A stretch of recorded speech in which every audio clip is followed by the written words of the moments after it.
Kirn Review, print speaking to the blind, celebrating 40 years of audio newspaper production. Welcome to this week's edition of the Kirkintilloch Herald podcast, recorded at the Bishopbriggs Media Centre by our amazing volunteers. You can get in touch with us via Facebook, Twitter or Instagram using @QuenReview. That is @CuendReview.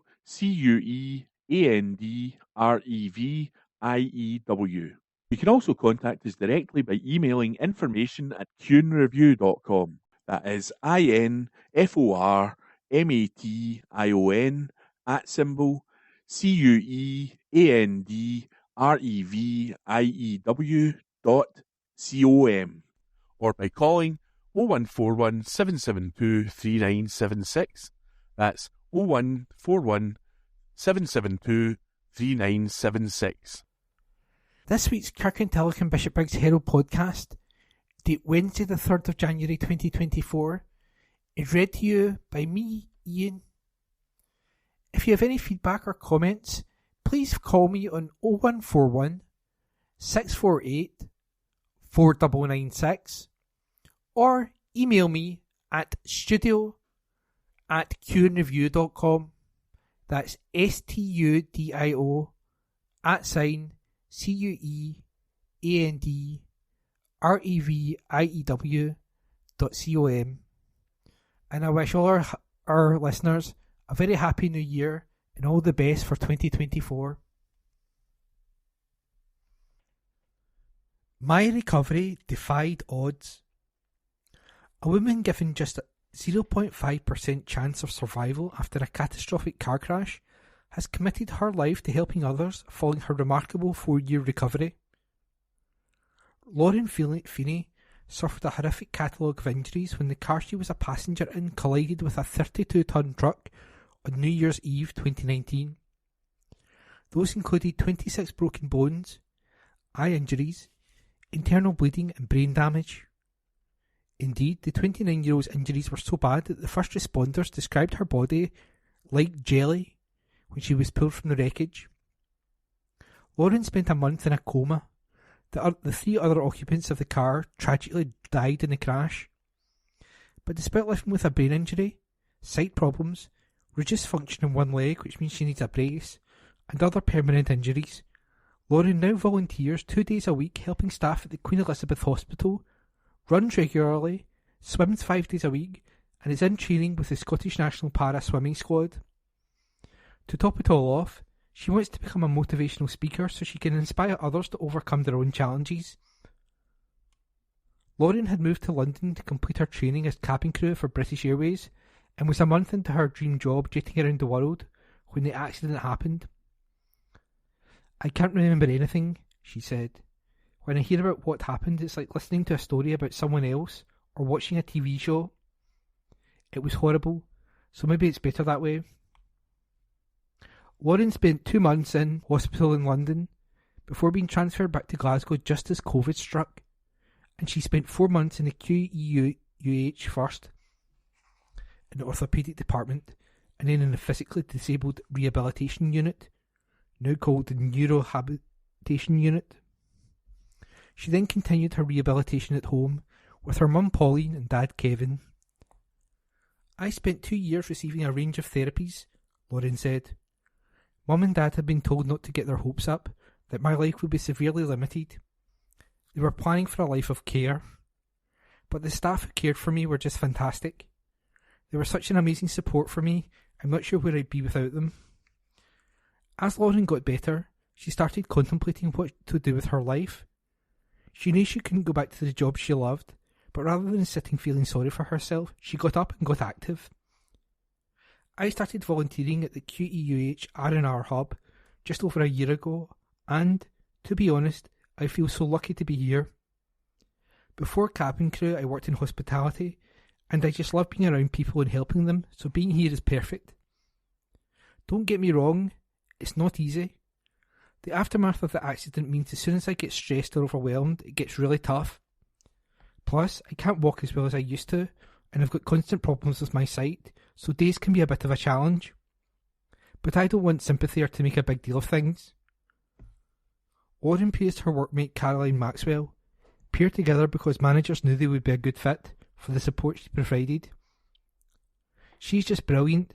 It gives me exactly the amount of help I need, stepping in when I need it, but usually just leaving me to get on with it. We have our way and work brilliantly together. We really are the dream team. However, volunteering with the NHS GGC is only the start for Lauren. She's also resurrected her teenage hobby of swimming, and she's so good she now trains regularly with the Scottish National Para-Swimming Squad. She's also taken up running, recently completing her first 5k, and with the ultimate goal of taking part in duathlons, even though she can't feel her leg unless weight is going through it. It's difficult right now, she said. I have to concentrate really hard on where my foot is going to land, and with my sight issue it can be a real challenge. But I'm stubborn, so I won't give up, and I'm learning to manage pretty well. This week in history. January the 4th, 1929. Australian cricketer Don Bradman made his first Test century, playing against England in Melbourne. On this day last year, scientists revealed that potato-shaped stones were better for skimming, despite the popular belief that flat stones were best. January the 5th, 1884, Gilbert and Sullivan's Princess Ida was premiered at the Savoy Theatre. On this day last year, a rare variant of a protein found in human cells may hold the key to transforming breast cancer treatment, scientists said. January the 6th, 1977, music publisher EMI ended its contract with the Sex Pistols because of their notorious behaviour in public. On this day last year, early revelations from the Duke of Sussex's highly anticipated memoir, Spare, dominated headlines ahead of the book's official release on January the 10th. January the 7th, 1990. The Leaning Tower of Pisa was closed to the public for the first time in 807 years, so work could begin to stop it leaning any further. On this day last year, Academy Award-winning filmmaker Sir Sam Mendes described the possibility of having gender-neutral awards at the Oscars as perfectly reasonable. January the 8th, 1935, Elvis Presley was born in Tupelo, Mississippi, the survivor of twin boys. EDC Act on Data Breach. East Dunbartonshire Council are investigating a potential data breach after the names and addresses of residents were published online amidst a divisive consultation process. Residents in Westerton were asked to provide their views as part of a feasibility study into the relocation of the primary school. The views appeared in council papers in advance of a council meeting on the matter.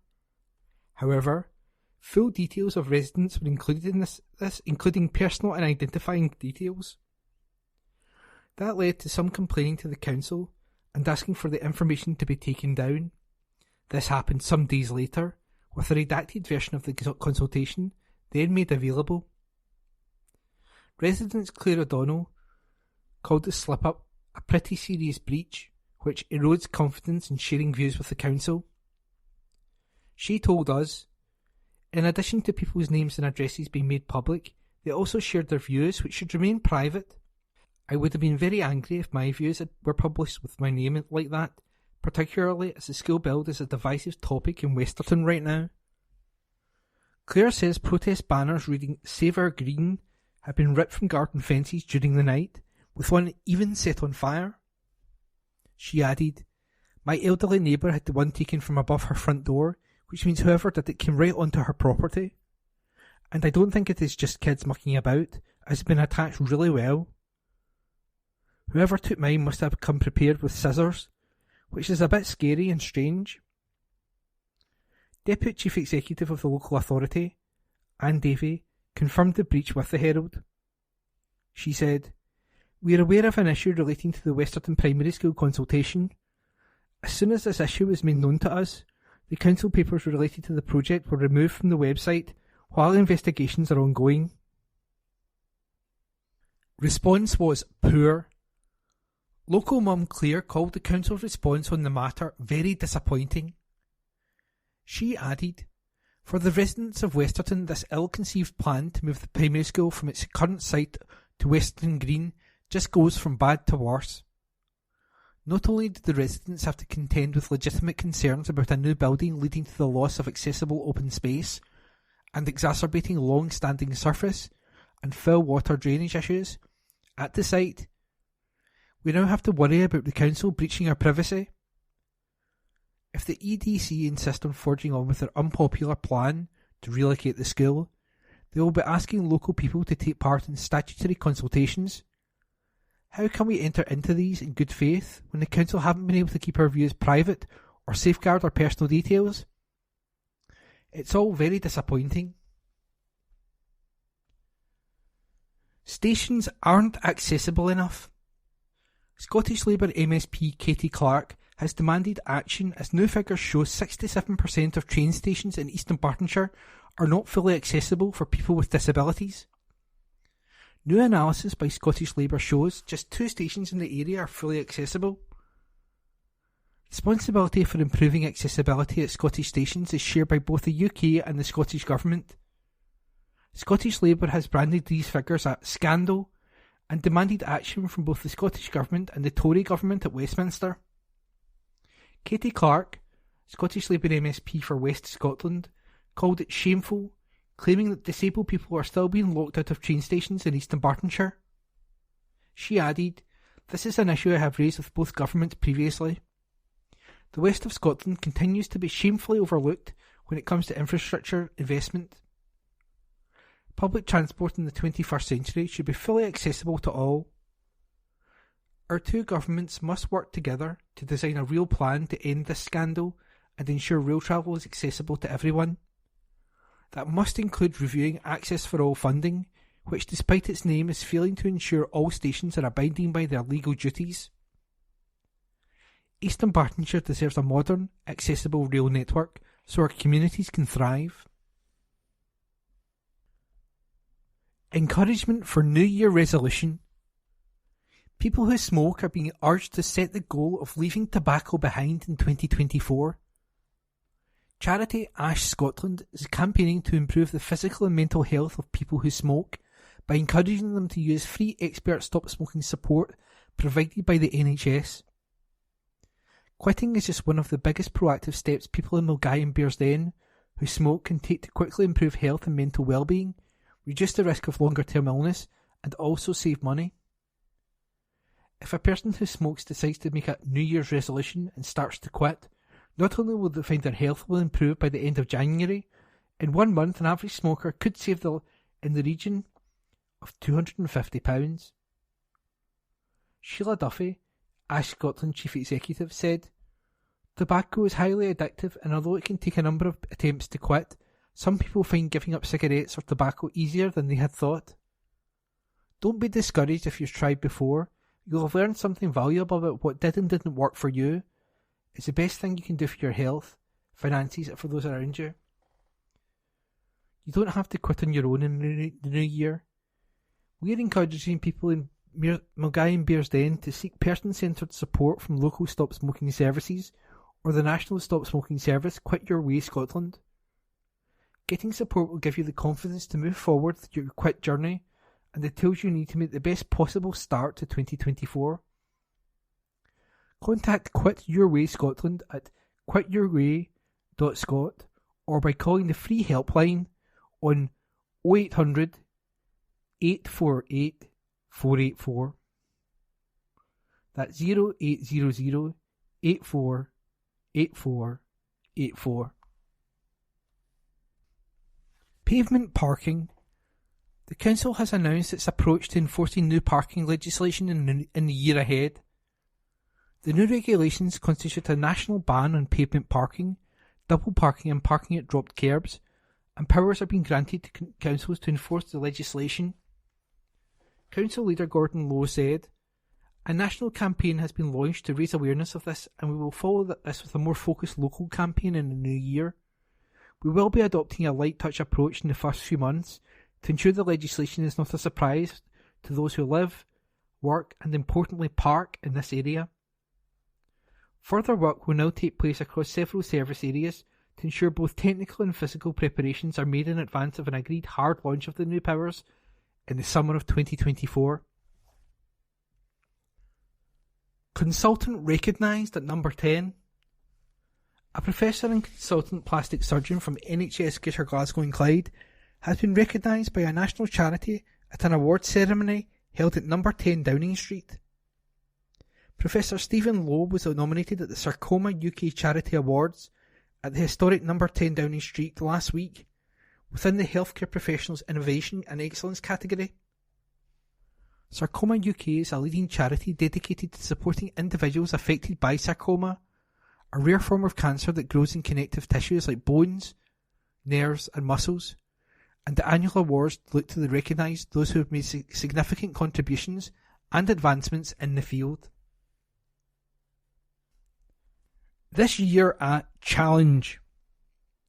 At its meeting on Thursday the 14th of December, an update to East Dunbartonshire Council highlighted the challenging budget position it finds in 2024-25, like other local authorities across Scotland and the wider UK. In preparation for the budget setting meeting scheduled for Thursday the 22nd of February to set the budget for 2024-25, some early decisions were taken. Council leader Gordon Lowe explained, the ongoing financial crisis, in tandem with our ever-increasing costs for service delivery and increasing service demand, continues to particularly hit local government. The decisions taken by Council tonight acknowledge the Scottish Government LEIP funding that will assist us to deliver a new Lenzie Academy, and we will have identified the Whitegates Plainfield site for this new build school.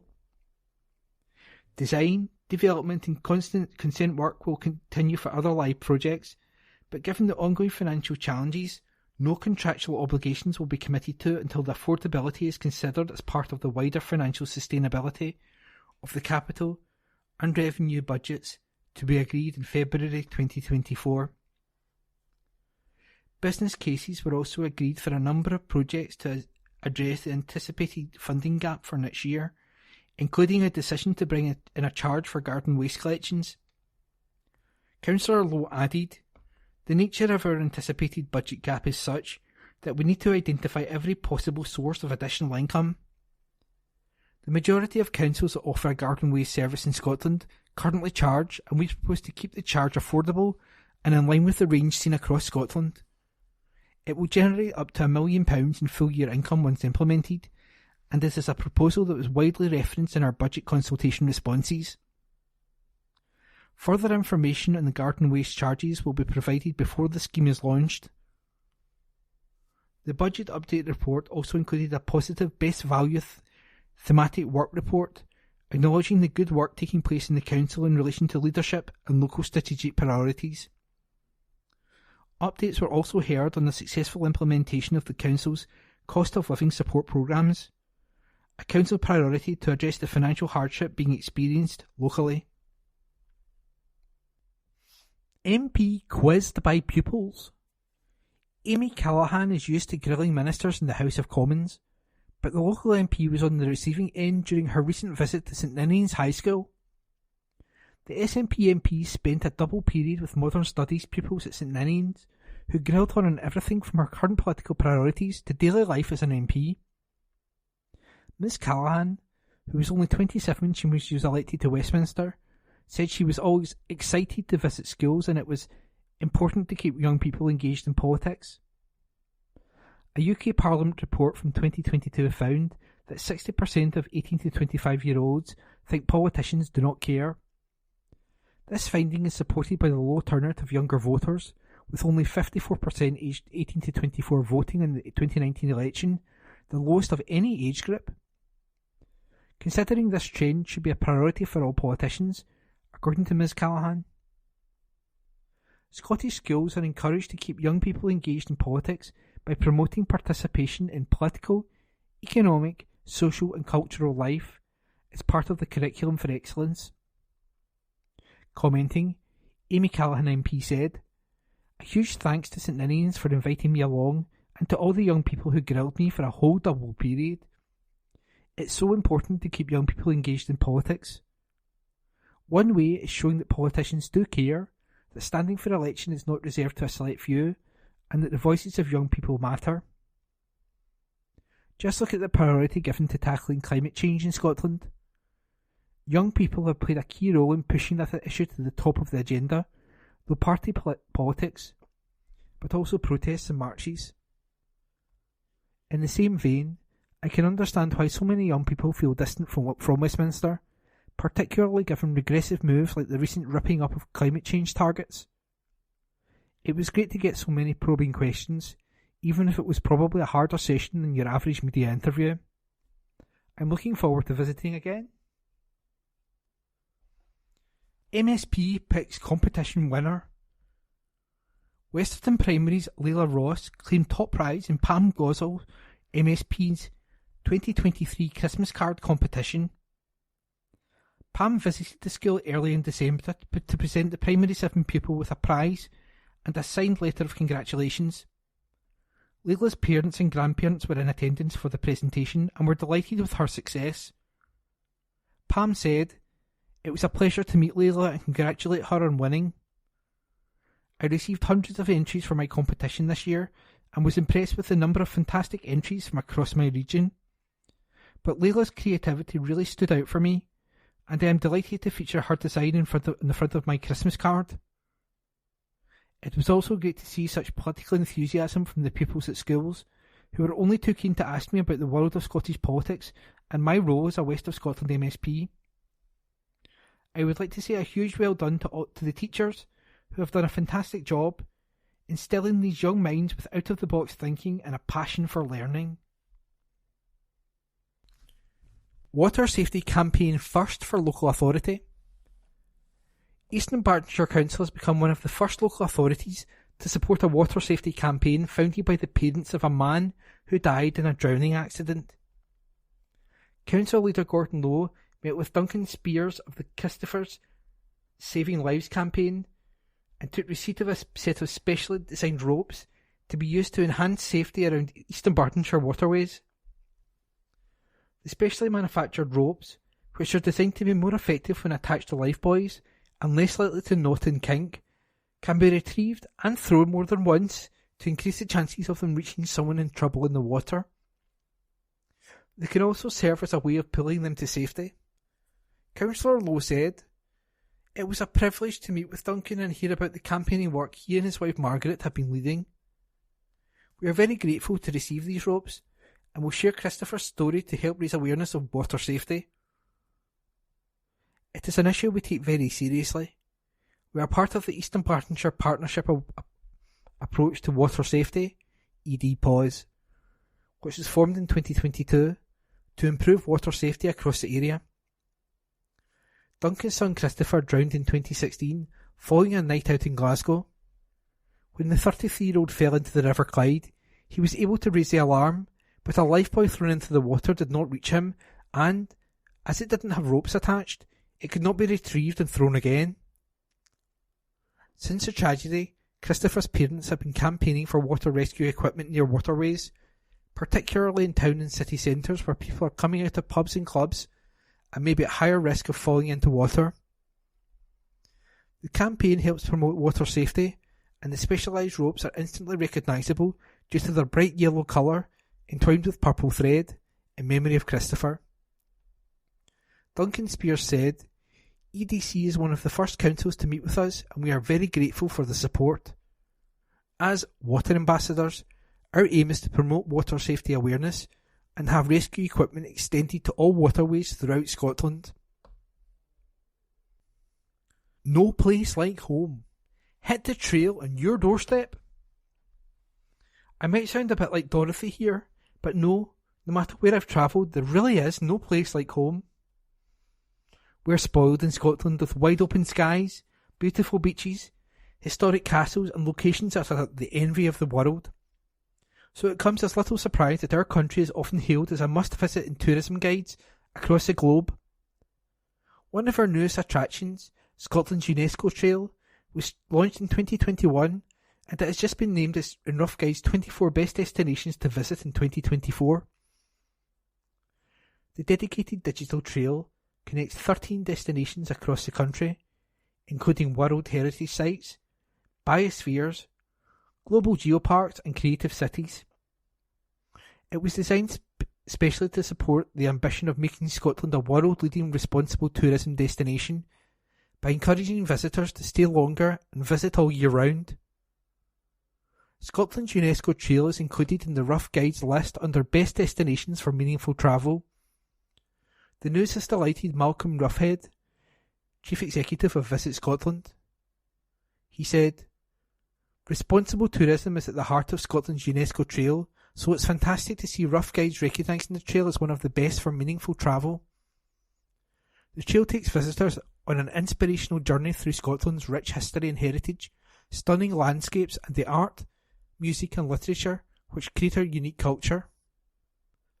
It's all part of our sustainable destination development to encourage visitors to stay longer, travel sustainably and explore our regions throughout the year.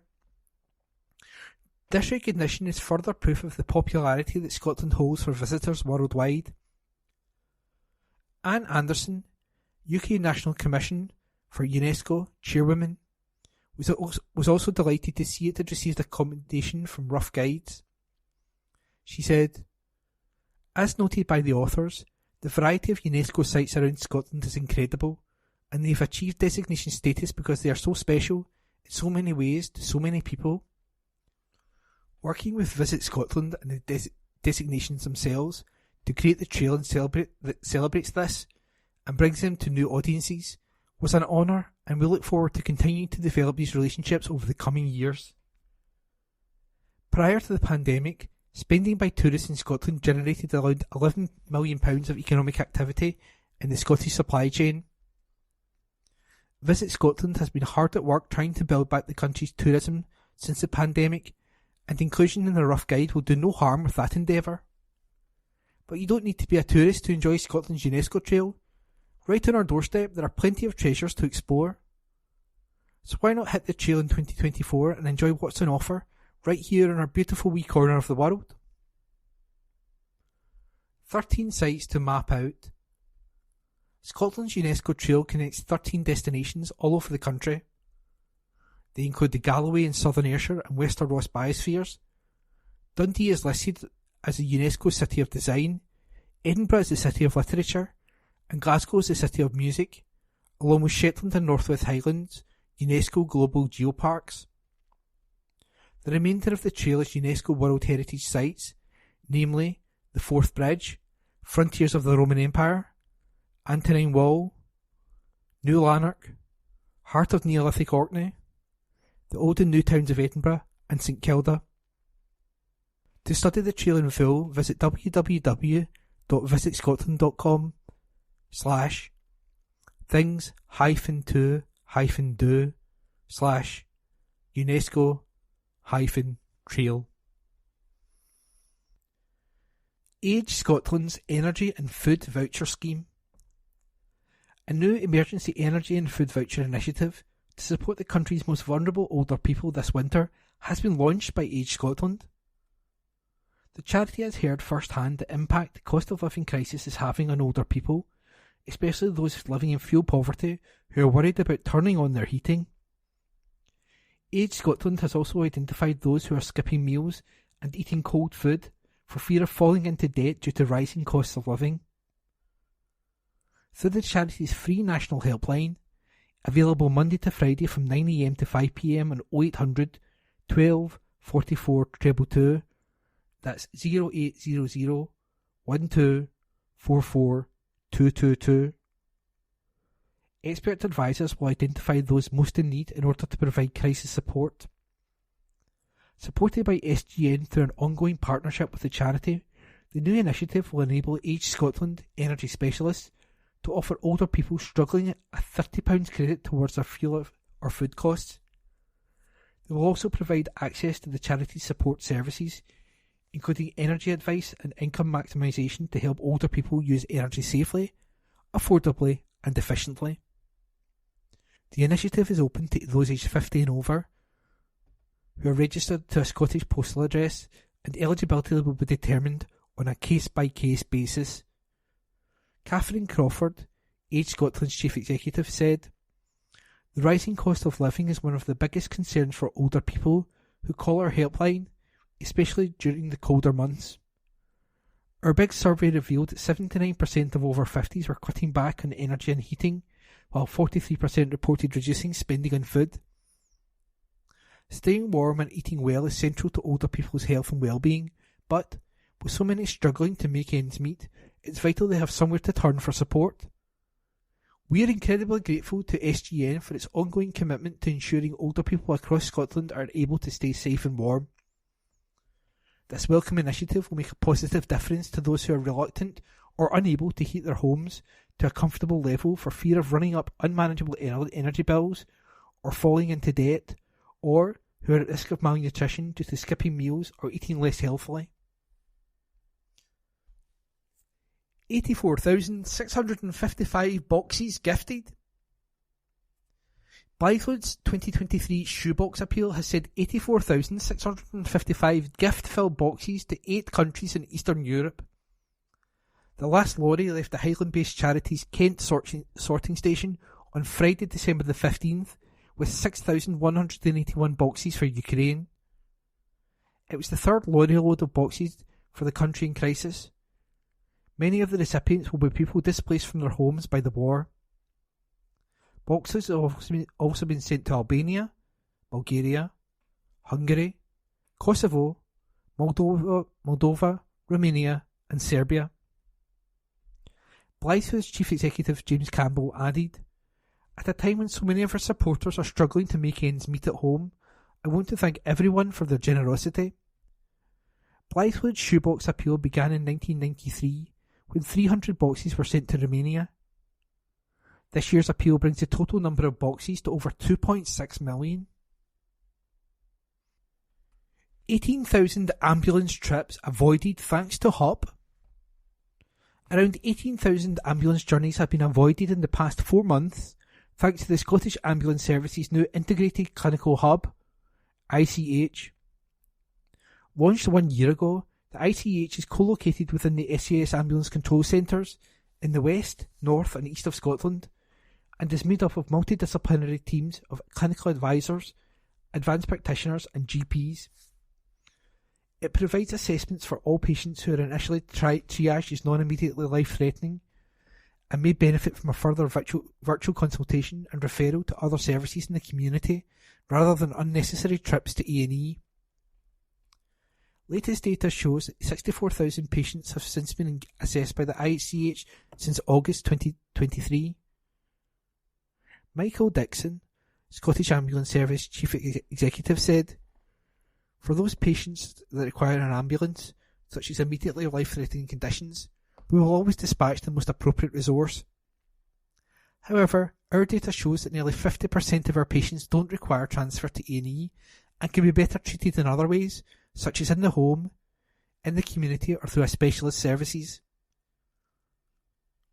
The ICH plays a vital part in carrying out advanced assessment of these patients to identify their clinical needs to ensure they receive the best possible response for their condition. As we head into a challenging winter period, the Hub is a vital tool to helping us free up vital capacity to attend our sickest patients, while also reducing the demand at the A&E front door by utilising regional and national pathway to alternatives. To help our staff over the coming weeks, we also would like to remind people that if you need urgent care, but it's not life-threatening, you can call NHS 24 on 111, day or night, or your GP during opening hours. Health Secretary Michael Matheson described the Scottish Ambulance Service as the heartbeat of our NHS. He added, "It has a unique role in engaging with all parts of the health and social care system across the whole of Scotland, 24 hours a day. That is why the Scottish Government has provided £50 million to support the ambulance service with recruitment this year. This investment has helped add 18 clinicians to the newly integrated clinical hub, and I am encouraged by the strides the hub has taken over its inaugural year in managing capacity.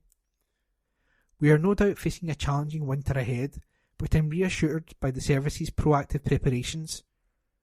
It is initiatives such as the ICH that are helping to ensure patients receive appropriate care at home or in the community, alleviating pressures on our already busy A&Es.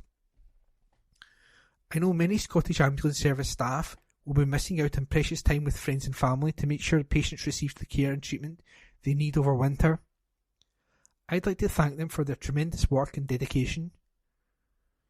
Each year, the Scottish Ambulance Services responds to more than 1.5 million calls for assistance. Over 600,000 of these are emergency and unscheduled incidents. The service employs more than 5,000 highly skilled staff. Wednesday the 3rd of January. Family announcements. Deaths. Courtney James, sadly at Glasgow Royal Infirmary on Friday, December the 15th, 2023.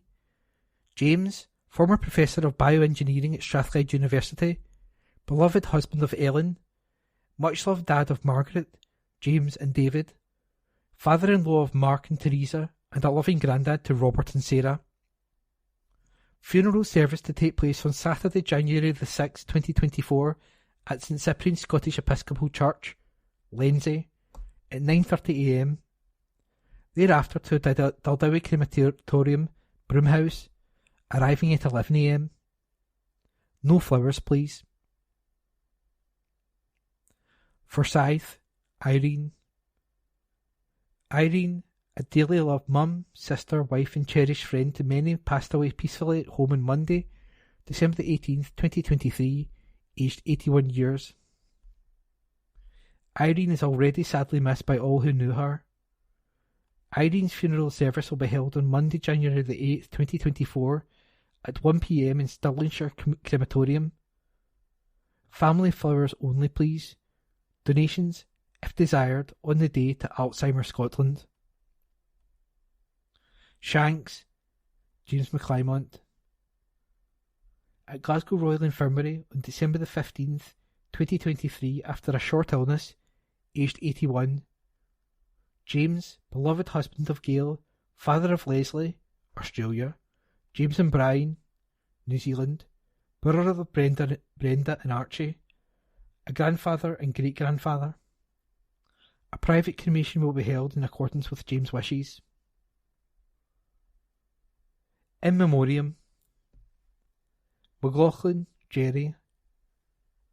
Loving memories of my dear husband Jerry, who died 10 years ago on December the 27th, 2013. Always in my heart.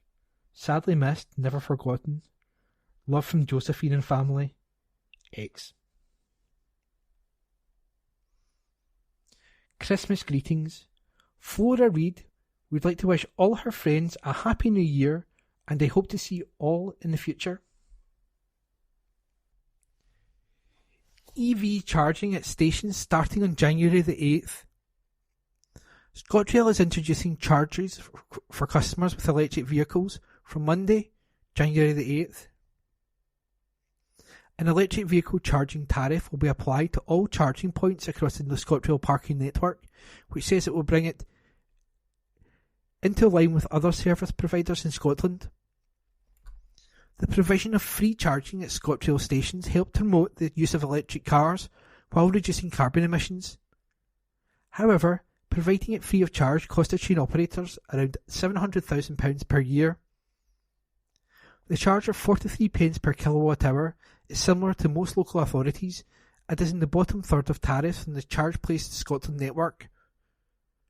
It is hoped introducing charges will discourage non-rail users from blocking the locations, something that has been a regular complaint from customers. David Lister, ScotRail Director of Safety, Engineering and Sustainability, said, "We are committed to providing our customers with the best possible journey experience, and improving the availability of electric vehicle charging points is one of the ways we can do that. One of the main complaints we receive is that charging points at our car parks are currently being blocked by vehicles overstaying. The tariff on January the 8th will help to remove that issue. It is important that ScotRail delivers the best possible value to taxpayers, and the charging tariff will ensure that we recover the cost of operating them, allowing funds to be spent instead on improving rail services. Charges are aimed at solely at helping ScotRail to recover the cost to the taxpayer of operating the charging points, with no profit being made." There are currently 60 locations with charging points at ScotRail stations, with 80 points providing 168 individual connections. A fixed overstay payment of £12 per 12 hours will apply. This will help discourage people blocking access to others, but customers will also be entitled to a refund if a train delay has been the cause of the overstay. ScotRail has achieved a 12% reduction in emissions, CO2, since 2019-20. The provision of electric vehicle charging points supports these efforts and helps towards achieving Scottish Government net zero targets. Wednesday the 3rd of January 2024. Kirkintilloch and Bishopbriggs Herald letters page. Let's talk. Please send your letters via email to kirkyherald@jnscotland.co.uk and write letters in the subject field. Please keep letters to a maximum of 300 words. Letters cannot be published without a name and postal address. Also include a daytime phone number if possible. We reserve the right to edit any letter. Celebrities' emotional outpouring should not cloud issue. Sir, although the views of Esther Ranson and other celebrities on assisted death are to be respected, there are thousands more like me with just as strong and compassionate views who oppose the proposed Liam MacArthur bill and do not have the resources and press influence of pressure groups like Dignitas. If 120,000 cannot access end-of-life palliative care, should assisted death become a legal right when palliative is not a right? Only a third of the funding for hospice and community palliative care comes from the government. For the rest, we rely on charity. This cannot be right. My view has been informed by over 50 years of nursing, including Marie Curie for the terminally ill, midwifery, health visiting and counselling in general practice, and the community. My firm stance is also from a personal, professional, moral and ethical point of view. I reflect on the support given for end-of-life care by the dedicated professionals, support staff and families in their care for those during their final days, not to end a life. In my experience, assisted dying is already given with great compassion and care. When palliative care is unavailable, it's because of a lack of government funding. As the Hippocratic Oath says, first we do the patient no harm. Where does this leave any doctor if the law allows killing? I welcome the debate, both at Westminster and Holyrood, but hope that the over-emotional outpourings from celebrities will not cloud the judgment of our politicians, and hope they will be allowed a free vote to enable them to follow their consciences. We must bear in mind the truly dreadful consequences of following the lead of countries such as Canada, which scrapped the requirement for a person to be terminally ill within a few years of legislation, supposedly to help people who fear being a burden to their families. We must focus on providing resources, training, funding and the political will to ensure the best possible care for the dying, which would make any change in the law redundant. Yours, etc., Pamela McDougall, address supplied. Failure to tackle crowd behaviour. Sir, the SFA and SPFL had high-profile talks in November about the recent inappropriate crowd behaviour at Dens Park and Parkhead.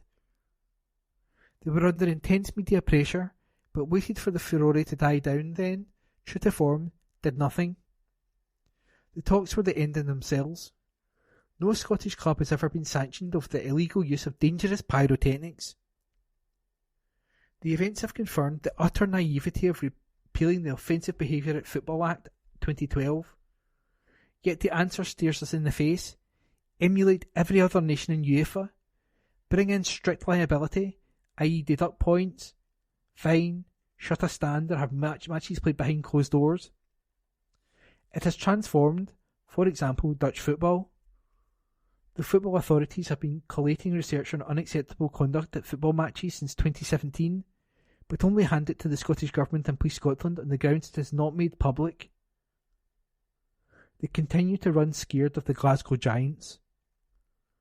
Yours, etc., John V. Lloyd, by email. Boast to be ashamed of. Sir, the Scottish Government's analysis of tax changes boasts 1.8 million Scots, 39% of the population, are not affected by the increased income tax rates. The analysis shows this is because their income is less than the personal allowance of £12,570.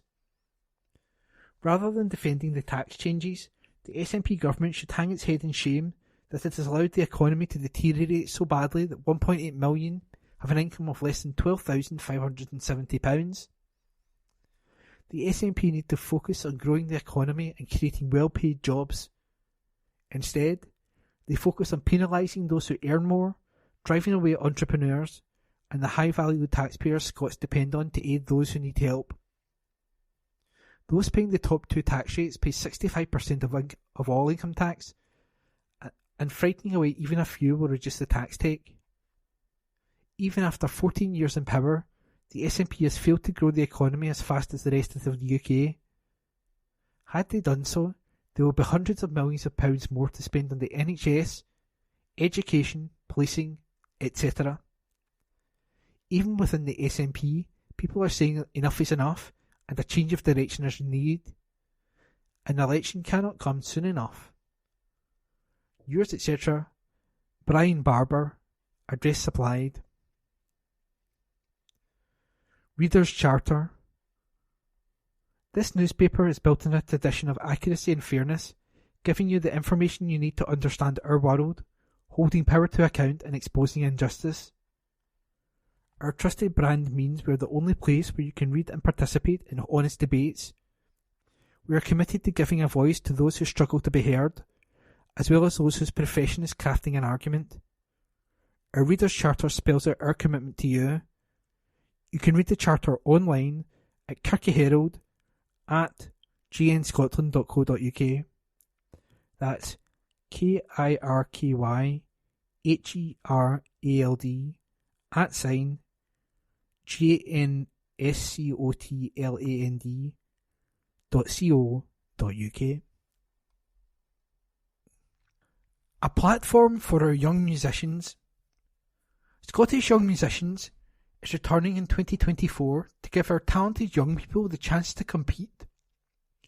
The competition offers youngsters the chance to vie for the titles of Solo Performer of the Year, Ensemble of the Year and Brass Ensemble of the Year.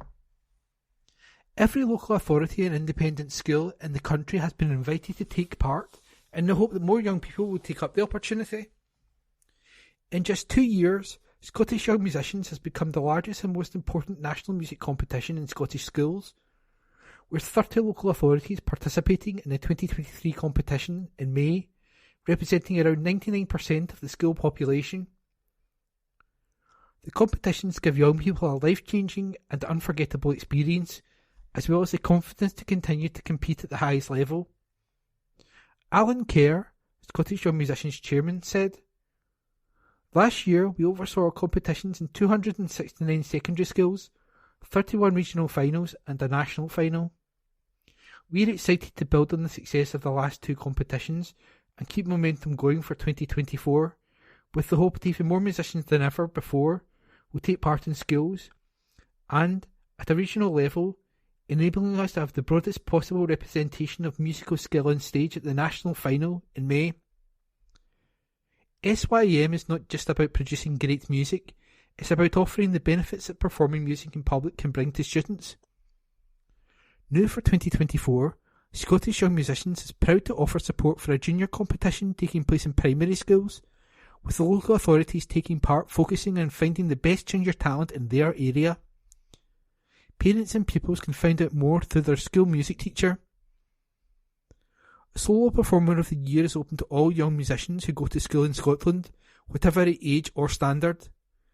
Each local authority will select a regional finalist, hosting local and regional heats across different schools to decide who will represent their area at the national final. Musicians can enter through their school music teachers, and the finalists will also be selected from Scotland's independent schools. Open to instruments of all disciplines, Ensemble of the Year and Brass Ensemble of the Year are online competitions. They will see school and local ensembles compete to win a chance to perform in a prime slot in the national final at the Royal Conservatoire of Scotland on Sunday, May the 26th.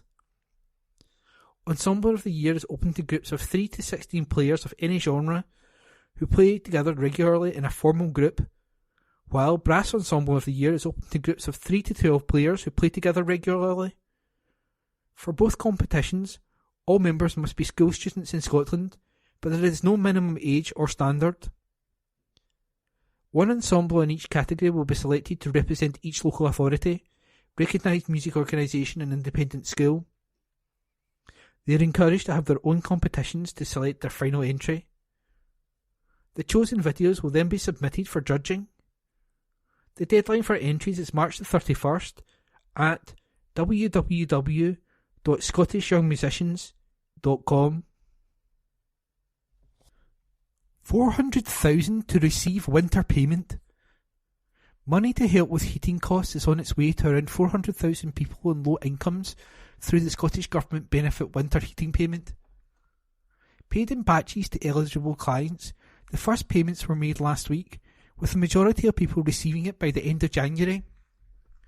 The annual payment of £55.05 targets low-income households that have additional need for heat, including households with young children, disabled people and older people. First paid in winter 22-23, the payment has replaced the DWP cold weather payment. Unlike the DWT benefit, which was reliant on the weather being sufficiently cold for a sustained period of time, winter heating payment guarantees that everyone who is eligible will receive a payment every year, no matter the weather. The majority of people eligible for winter heating payment, who were already getting qualifying benefits during the week of November the 6th to 12th, will get it automatically, with no need to apply. It is paid through Social Security Scotland, and people will get a letter to let them know they are eligible. Social Justice Secretary Shirley-Ann Somerville said, "We are investing around £22 million this winter through winter heating payments to support 400,000 people on low incomes across the country at a time when they are struggling with the cost of living crises and higher energy bills. Winter heating payment guarantees that everyone eligible will get a payment every year, rather than the UK government requiring the weather to be sufficiently cold for a period of time. Remember, you're not alone this winter. People in Scotland are being reminded of the resources available to support their mental health over the winter months. It can be a tough time of year for people, but help is also readily available. David McKissick, a senior charge nurse in NHS 24's mental health hub, said, "Winter can be a difficult time for many people. The drop in temperature and shorter days can have a marked impact on mental well-being. Christmas, Hogmanay and all the associated parties, get-togethers and other fun events can be joyous occasions. However, they can also unfortunately bring more strain to those that are already feeling vulnerable. Scotland's online health information service, NHS Inform, hosts a wealth of mental health and wellbeing advice. It also promotes free digital programmes called Silver Cloud, Daylight and Sleepio that can help with anxiety, stress and insomnia." David added, "The advantage of using these fantastic digital tools for your mental well-being is that they can be accessed at any time you need them. However, we do also recognise that sometimes it is helpful to have a breather to get worries off your chest. If you feel you need to chat, you can also contact Breathing Space on 0800 838587. That's 0800 838587. Breathing Space is a free and confidential service for anyone aged over 16 in Scotland who is experiencing low mood, anxiety or depression. The phone lines and web chat are open Monday to Thursday 6pm to 2am and from 6pm to 6am Friday to Monday. If you're feeling distressed, suicidal or in need of emotional support, you can call NHS 24's Mental Health Hub on 111 anytime, day or night. Appeal for cat foster carers. Cats Protection Adoption Centres and volunteer-run branches throughout Scotland are hoping to recruit fosterers for 2024. Foster carers look after cats in need on a temporary basis while they wait to find a new owner. Branches and adoption centres need people who can offer a temporary home to one or more cats whilst they get back on their paws. Cat fostering is hands-on cat welfare for volunteering, looking after felines on a short-term basis, either in cats protection provided cat pens in the garden or in a dedicated spare room in the home.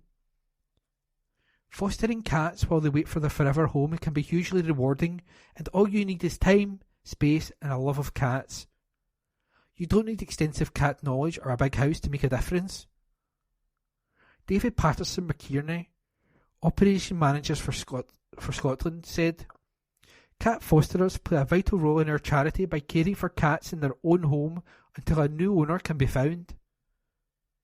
Offering a temporary home to a cat in need can be an incredibly rewarding experience, and becoming a volunteer for cats protection is a great way to meet new friends, both human and feline. A foster cat can be kept indoors in a spare room or in a warm garden pen that the charity can provide and install. Whether your place is a city high-rise, a busy family home, or even near some big roads, you too can help a needy cat get back on their paws. Cats Protection covers all the costs of caring for a needy cat, including their food, bedding, bowls, litter, toys, medication or vet visits. The charity will provide plenty of assistance, training and all required support materials for new fosterers. All you need to offer is time, a lot of love and plenty of chin scratches. Cats Protection is the UK's leading feline welfare charity, with a network of around 200 volunteer-run branches and 35 centres that together help around 166,000 cats and kittens each year. As well as finding new homes for cats, the charity also offers advice and can help towards the cost of neutering. To foster or volunteer with the charity, please email bsunorth@cats.org.uk. Lecturers reminded to vote in ballot. Members of the Further Education Lecturers Association are being asked to ensure they vote in the National Industrial Action Ballot. The EIS FALA ballot, which closes on January the 16th, is asking lecturers to support a programme of industrial action, up to and including strike action, in pursuit of a fair pay settlement for employers and the protection of lecturing jobs in Scotland. The statutory ballot is taking place against a backdrop of a £58.7 million cut in college budgets after a year of financial problems within the further education sector, which has seen reductions in learning provision and lecturing job cuts in Scottish colleges. Andrea Bradley, EIS General Secretary, said, "We know that this is a busy time of year for everyone, but I would urge all members of EIS FALA to dig out their ballot papers, which they will have received in the post in late November, and cast their vote." 3rd of January 2024. District News. Churches. Kirkintilloch Church of God at Regent Hall, Regent Street on Sunday, January the 7th at 4 p.m, a New Year, New Start event featuring live music, quiz, speaker Dr. Carol Smith and refreshments. A warm welcome to all who celebrate the new year with us. Our coffee corner is now closed over the Christmas period and will start again on Wednesday, January the 10th at 12 noon. For up-to-date and further information on our services, visit our website on www.regenthall.org. All the friends from Regent Hall wish you a happy new year. The Bible says, "If anyone is in Christ, he's a new creation. The old has gone, the new has come." 2 Corinthians chapter 5 verse 17. Home Church Scotland, Lammermoor Road, Kirkintilloch, G66 2AB. Home Church Kirkintilloch, Home Church East End, Carmyle, G32 8DP.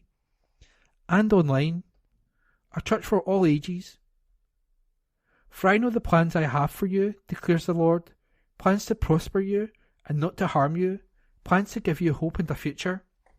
Jeremiah chapter 29 verse 11. December the 31st, 10 a.m, prayer meeting followed by refreshments. 11 a.m, worship service followed by refreshments. A warm welcome awaits you. Church Cayley, 8 p.m. to 12 p.m, including buffet. Home Church Carmyle, see website for service details. Home groups will recommence in February. Home radio is available every day. See Facebook, Instagram and Home Church website for the latest information for Carmyle and Kirkintilloch. Springfield Cambridge Church. Morning worship on Sunday, December the 31st will be conducted by Reverend Ian Taylor, assisted by our Assistant Minister, Mrs. Julie Harty, in the sanctuary at 11 a.m. Tea and coffee will be served in the Cameron Hall after morning worship. Come along and enjoy the fellowship. No collection is taken during the service, so donations can be made by placing them in the offering plates in the Hall of Fellowship as you enter or leave the building. Morning worship is also being live streamed on the Springfield Cambridge Church YouTube channel. A link to this can be found on the Springfield Cambridge Church website, www.springfieldcambridge.org.uk, and Facebook page, where up-to-date information about events and church organisations can also be found. There will be no vestry hour on Wednesday, December the 27th from 10 a.m. to 11 a.m. for anyone who would like to speak with the minister. There will be no short weekly service of worship in the Springfield Chapel on Wednesday, December the 27th from 11:10 a.m. to 11:30 a.m.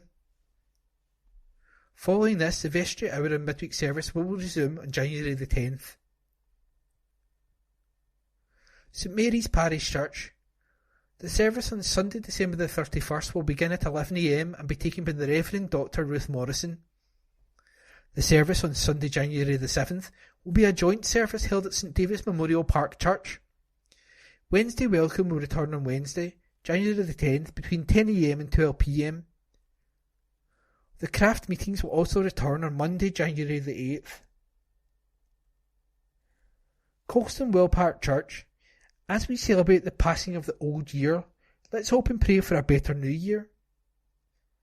Join us for our morning service at Colston Well Park Church at 11 a.m, read by Reverend Malcolm Cuthbertson, with tea, coffee and conversation after the service. The Art Club and the Colston Tea Break are closed for the festive holidays and will restart in the new year. Especially at this time, let us not forget the food bank with its essential work within our community. It is open every Friday from 11 a.m. till 1 p.m. and 2 p.m. till 4 p.m. A special thanks to all who ably assist and to those who continually donate foodstuffs, etc. St James Church, Hilton Road, Bishopbriggs, Rector Reverend Canon Paul Watson, 0141 230 4080. On Sunday, December the 31st, there is a communion service at 9 a.m. in the chapel and at 10:30 a.m. in the church with hymns. Everyone is welcome to come along to either of these services. Do stay on for tea and coffee and fellowship afterwards. There are also other virtual services and groups. For up-to-date and further information, refer to our social media. Facebook, St James the Less Bishopbriggs. Website, www.stjamesbishopbriggs.org.uk. Wednesday the 3rd of January, District News, General.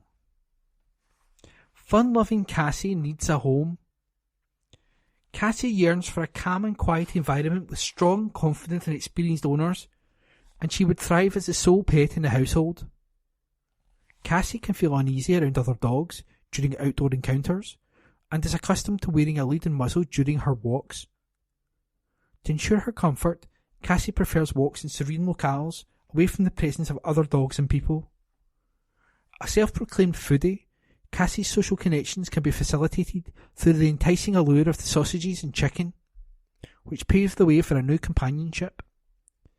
If you could provide home for Cassie, contact the West Calder Rehoming Centre on 01506 873 459.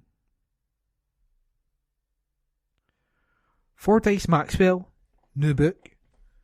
A highly respected journalist whose wonderful weekly newspaper columns had the ability to make his readers both laugh and cry, will continue to help people even after his death from prostate cancer. Described as a wonderful writer, and That Philosopher by former editor Magnus Linklater, a collection of 50 of Fordyce Maxwell's finest Scotsman articles, have been published by his family to raise money for Prostate Cancer UK. In When Trees Were Green, Fordyce, who died last year aged 77, jokingly compares his own cricketing career to that of Don Bradman, recounting the time a perfect cut ended up through the kitchen window and into a pan of boiling soup being prepared by his mother. And also when he opened a public speaking engagement for Jack Charlton, pondering whether the majority of the audience were there to see the World Cup winner, or see him, a Kelso Cup winner. He also writes movingly about all his daughter Jacqueline's first day at university, and, most poignantly, about the Dunblane massacre, suggesting that all bereaved parents can do is keep on keeping on, was one of the few things he could write about with certainty after his elder daughter, Susie, was murdered in 1982. Fordyce's son, Tom, who edited the book, said, "One of my dad's many gifts was his ability to write about any subject, from tragedy to politics to war to simple things like a school trip or a local football match, all with a beautiful, understated prose. He would leave his many loyal readers laughing one minute and crying the next. But he was every bit as wonderful, if not more so, as a father and a husband, and we still can't quite believe he's no longer with us. But with this book we will still hear his voice, laugh with him and cry with him, and he'd been so proud of that, even after he's gone. His many wise words will still be helping people to get through life." Tom said his father's experience with prostate cancer will sound far too familiar, and he hoped that it would serve as a warning to others. He said, "My dad was very fit for his age and showed none of the typical signs of early prostate cancer. He would easily put people 20 years younger to shame, and even went for an 11-mile hike in the Cheviot just a week before he was admitted to hospital, just before Christmas in 2019, unable to walk due to previously undetected spinal tumours. He had gone to the doctor several times over the previous 18 months with back pain and shoulder pain, only to be sent away for physio rather than a scan. But if a pain can't be explained, it could be something serious. We'll never know for sure, but I think there's a good chance he would have been with us for a few more years if his cancer had been caught sooner." After beginning his second stint as the Scotsman's farming editor in 1989 after 12 years on the family farm, Fordyce was given his chance to shine with a weekly column in the news pages by then editor Magnus Linklater. He also wrote regularly for the Herald, the Journal and the Sunday Post. He was awarded an MBE for services to journalism in 1995. When Trees Were Green, the Scotsman articles of Fordyce Maxwell is priced at £15 and is available from www.fordicemaxwell.com. That's www.fordicemaxwell.com. Leisure. Learn to Swim Partnership Success. Teaching your child to swim. A vital national swimming framework has celebrated its 5th year, creating the next generation of safe swimmers with over 76,000 children from across the country taking part in weekly lessons. The National Learn to Swim framework, a partnership between Scottish Swimming and Scottish Water, has gone from strength to strength since its formation, with programmes back to 88% capacity following pandemic restrictions. Swim superstars, Olympic medalist Duncan Scott and Paralympic medalist Tony Shaw, renewed their ambassadorships of the framework, with which is delivered across Scotland by 38 leisure trusts and aquatic providers in more than 160 pools. Research into the cognitive benefits of young people who take swimming lessons has shown that they achieve a range of developmental milestones much earlier than those who don't, regardless of their gender or background. Children who are members of a swimming club and who compete regularly develop core competencies such as target setting, teamwork and leadership attributes, which can help them greatly in their future careers and lives. Brian Laroni, Director of Corporate Affairs at Scottish Water, said, "We are delighted that the Learn to Swim programme has bounced back so strongly after the pandemic and continues to go from strength to strength. Being able to swim is an essential life skill, and the programme gives children the skills and confidence they need to enjoy swimming safely. Everyone should be able to enjoy Scotland's miles of rivers, lochs, reservoirs and shorelines safely and with confidence, and our aim is working with the Scottish Swimming and all the local authorities, leisure trusts and aquatic providers to create Generation Swim, a generation of safe and competent swimmers. Learn to Swim is a national framework committed to creating supportive and quality environments in which children can learn to swim regardless of their age, ability or skill level. It aims to develop competent swimmers, as well as encouraging youngsters to adopt a healthy and fulfilling lifestyle with sport and fun at its heart. More details on the Learn to Swim programme at www.learntoswim.scot. Donate unwanted Christmas gifts. National Healthcare Charity, Sue Ryder, is urging the public to donate any Christmas gifts they don't need, want or like, so it can be there when it matters for everyone approaching the end of life or living with grief. Whether it's a jumper that doesn't fit, a book you've already read, or a novelty item not to your taste, the charity, which provides palliative care and bereavement services, is hoping that people will donate unwanted presents to their local Sue Ryder shop that would otherwise be gathering dust and ensure that their item becomes the gift that keeps on giving. To donate, simply deliver goods to your local Sue Ryder shop, or, if it's a piece of furniture you've fallen out of love with, have it picked up by booking the free furniture collection service, available via the charity's website. The charity has just under 400 shops in high streets, retail parks and shopping centres across the UK, with money raised in-store going towards its hospices, palliative care hubs and range of bereavement services. Commenting on the benefits of regifting unsuitable festive presents, Glyn Taylor, Retail Regional Manager at Sue Ryder, said, "Christmas is a wonderful time for exchanging gifts, but it's safe to say most of us will receive items at the end that have been thrown in the back of a cupboard. One person's trash is another person's treasure, so it's definitely worth donating your well-meant but as yet unloved items. Not only are you cutting down on waste, you'll also be helping support people dealing with the grief or facing a terminal illness, all the while decluttering your home as you prepare to kick-start 2024. People can donate quality clothes, household goods, electricals, books, toys, as well as accessories and collectibles at Sue Ryder shops or by visiting www.sueryder.org/regift. That's www.sueryder.org/regift.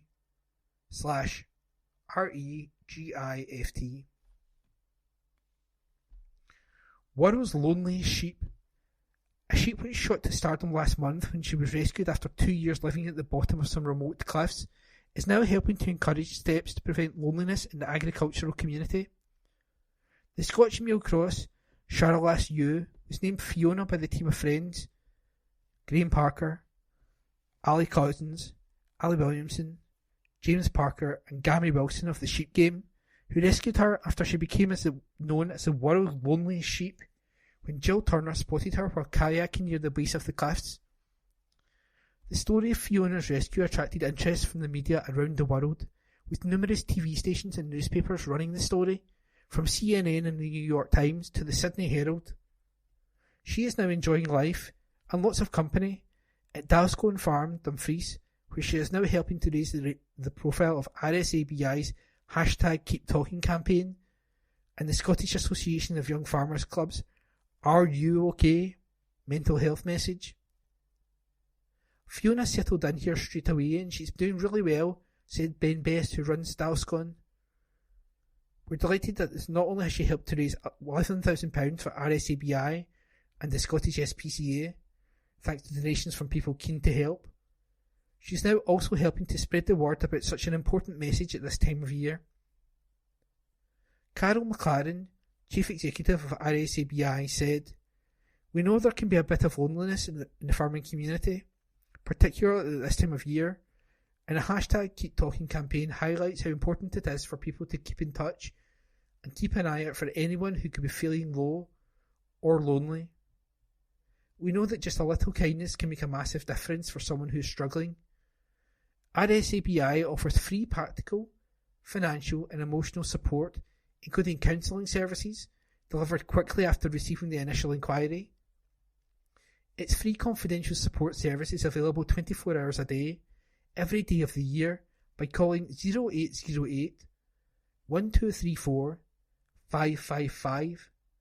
Calls won't show up in phone bills, or through a confidential web chat service available on the RSABI's website, www.rsabi.org.uk.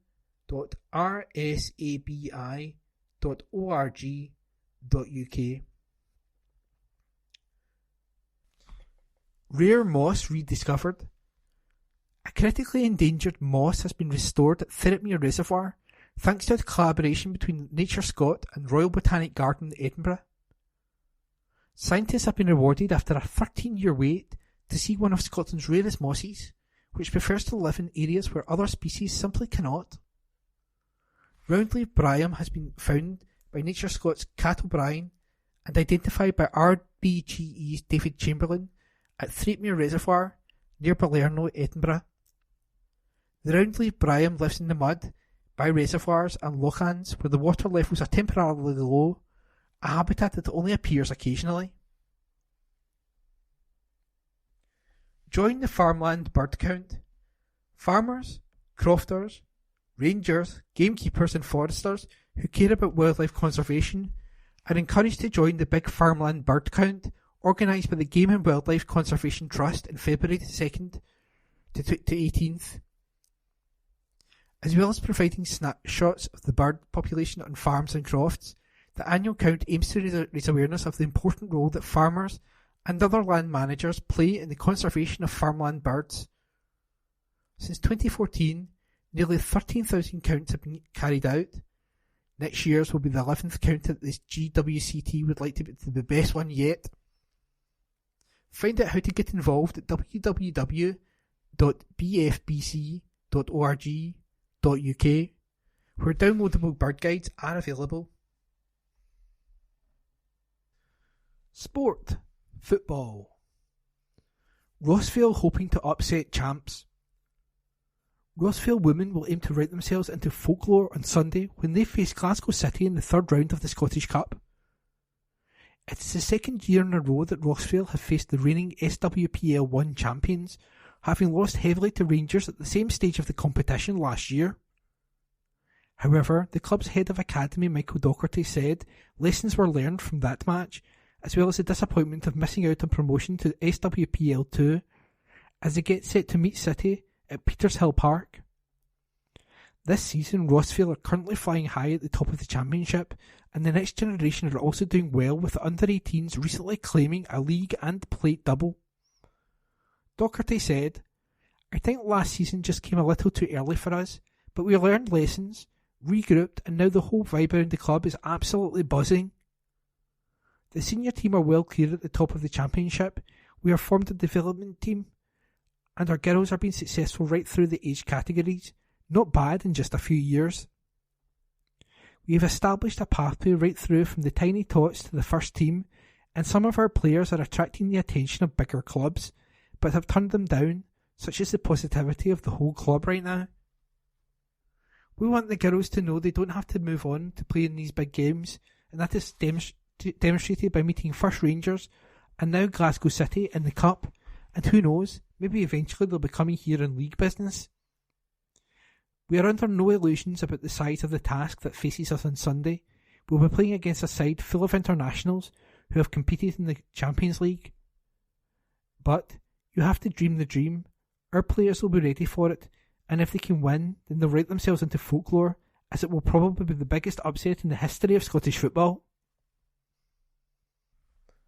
Football. Kevin confident Rob Roy can stay in the Premier. Kirkintilloch Rob Roy's Director of Operations, Kevin McGoldrick, is confident the club can survive in the West of Scotland Premier Division this season. Rob Roy is one of a group of 7 or 8 teams currently battling to avoid finishing in the bottom 3 places come the end of the season. McGoldrick, who moved upstairs recently allowing his assistant Danny Ferry to take on first team duties, believes they'll start to move up the table in the second half of the season. He said, "Having kept Rob Roy up last year, we were perhaps looking to kick on this season, While that hasn't quite happened, I still have every confidence we can stay in this division. It was always a risk releasing 20 players, as we didn't have a big squad to replace guys when injuries and suspensions came around. We've actually had to use 7 of the under-20s this season, but that is why we have a pathway so the young players are ready to step up, and that is what we want, and indeed need, to happen at Rob Roy. You look at the likes of Darvel, Pollock and Clydebank, who all have a much bigger budget than us, and it costs money to bring quality players in. There are few nowadays who just play for the love of the game. What we have to do to add that little bit of quality is sell Rob Roy as a stepping stone, so that if players perform with us, they can go on to bigger things. Looking at the fixture list for the second half of the campaign, we only have to play Beath Juniors in the current top 4, so we have got a lot of the bigger sides out the way, which is obviously a positive. Meanwhile, we still have 2 matches against several of the sides around us in the table, including Cumnock Juniors, Irvine Meadow and Glenafton Athletic. We were in a similar position this time last year, so we just go again, as there are still plenty of points to be had as we look to move away from the relegation zone.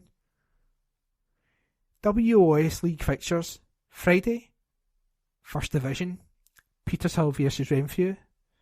Saturday, Premier Division, Cumnock Juniors vs Kirkintilloch Rob Roy. First Division, Ashfield vs Cambuslang Rangers. Second Division, Caledonian Locomotives vs St Anthony's. Glasgow Pershore vs Kilsyth Rangers. Third Division, Glasgow United vs West Park United. Fourth Division, Rossvale vs New Means United. Speedway, Harris is fired up to retain the title. Chris Harris admits he is fired up to win back-to-back championship titles after deciding to remain at Glasgow Tigers for the 2024 season. The 41-year-old returned to Ashfield last season, having previously ridden for Tigers in 2008, and Harris is now in the hunt for further glory. The former British champion said, "It was awesome to win the title at Poole a couple of months ago. That achievement meant so much to me and the club. It was my first title win in the second tier since 2000 at Exeter, but was the first league championship for the Fasena family, so it will always be very special. But that's gone now. We just have to focus on the future, and that means retaining the trophy. I'm really fired up to achieve that. In my experience, defending a title is always tougher than winning it in the first place. However, I'm confident that we can do it. There are so many twists and turns in Speedway, and luck plays a big part in success, but this club was always hungry for silverware. I love that winning mentality. I feel much the same every time I am on track, so hopefully we can do it all again." Team boss Cammy Brown is delighted to have the inspirational skipper back on board for 2024. He said, "To be honest, Chris was the first name on the team sheet. He was outstanding from start to finish last season. Chris is the perfect captain and role model for all the club. Now we look forward to more of the same next year." Article by Phil Lanning. That concludes this week's edition of the Kirkintilloch Herald podcast. Please remember to subscribe to our channels at June Review and to tell your friends about our service.